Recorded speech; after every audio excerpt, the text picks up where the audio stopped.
Aplikaci Monipolis jsme zavedli z toho důvodu, že jsme chtěli být v kontaktu se všemi zaměstnanci, ideálně odkudkoliv, v jakémkoliv čase, právě proto, aby jsme s nimi mohli sdílet informace. Protože věříme v to, že zaměstnanec, který má informace, tak dokáže být mnohem víc spojený a propojený s firmou. Pro nás je strašně důležité, aby jsme věděli, co se nám v interní komunikaci děje, jaké informace zaměstnanci čtou a jestli vůbec čtou. A jsme strašně rádi, že Monipolis s námi spolupracuje, aby jsme tyhle metriky ze systému jednoduše dostali.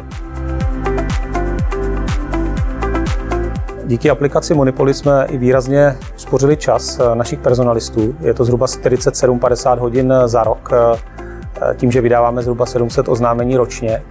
A nebylo to jenom na straně personalistů, ale především na straně vedoucích, kdy naše vedoucí máme rozmístěny na všech úrovních řízení.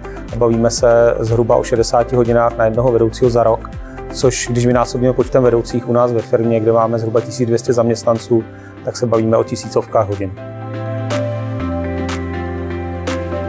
My chceme, aby Monipolis u nás ve firmě byl pracovní nástroj a chceme, aby ho využívali všichni zaměstnanci, proto jsme ho pořídili a proto jsme ho zde nainstalovali. Snažíme se motivovat nováčky už při vstupním školení, při onboardingu. Je to součást vlastně onboardingového programu, kdy jim pomáháme s registracemi a s přihlášením. A je jedno, jestli je to člověk do kanceláře nebo do výroby. A u stávajících zaměstnanců jsme dělali spoustu kampaní napříč celým rokem, tak, aby jsme vlastně motivovali zaměstnance a vysvětlili jim hlavně účel, proč tu aplikaci spouštíme a co jim to přinese a jaké má benefity především pro ně. Monipolis využíváme ke sdílením různých typů informací. Někdy ta informace je více pro potřeby firmy, že potřebujeme se zaměstnanci nasdílet, ale někdy se snažíme využít vlastně tu mobilní aplikaci, kterou má každý ve svém telefonu, k tomu, že zaměstnanec se tam dozví, co on potřebuje. A tím se nám podařilo i dosáhnout tak velkého počtu registrací, což je v letošním roce 71%, právě proto, že tam sdílíme informace například o firemních akcích, o registracích na různé aktivity. Zaměstnanci mohou nahlásit různé problémy, závady, podněty, které vidí kolem sebe, mohou nominovat své kolegy na ocenění. My s nimi sdílíme změny v organizační struktuře a další důležité oznámení.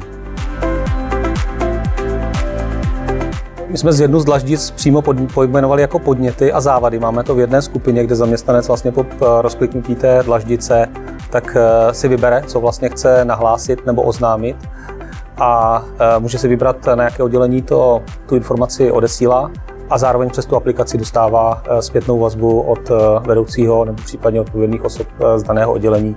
A zaměstnanci vidí vlastně odpovědi na všechny podněty, protože někdo může mít stejný dotaz, stejný podnět, stejnou otázku a proto se snažíme být maximálně otevření. My primárně využíváme aplikaci jako takovou, notifikaci v aplikacích, ale ne každý má u sebe celou pracovní dobu telefon. Většina ofisových zaměstnanců nebo výrobních jsou spíše u počítačů.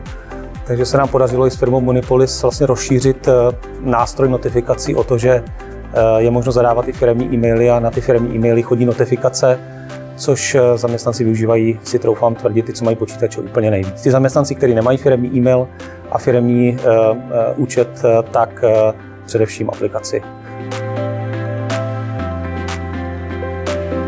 Aplikace Monipolis má velkou konkurenční výhodu a to je, že tuhle aplikaci využívá spoustu měst a obcí a to nám určitě pomohlo k tomu, že jsme dosáhli takhle vysoké registrace v těch lokalitách, kde my máme závody. Například jeden z nich je v Hradci Králové. A určitě komfortní pro zaměstnance, že to, co potřebují řešit doma se svou rodinou, se svojí obcí, tak mají ve stejné aplikaci, jako mají ty pracovní věci a nemusí přepínat, hledat, přemýšlet, kde ty informace najdou, které potřebují právě pro své rozhodování.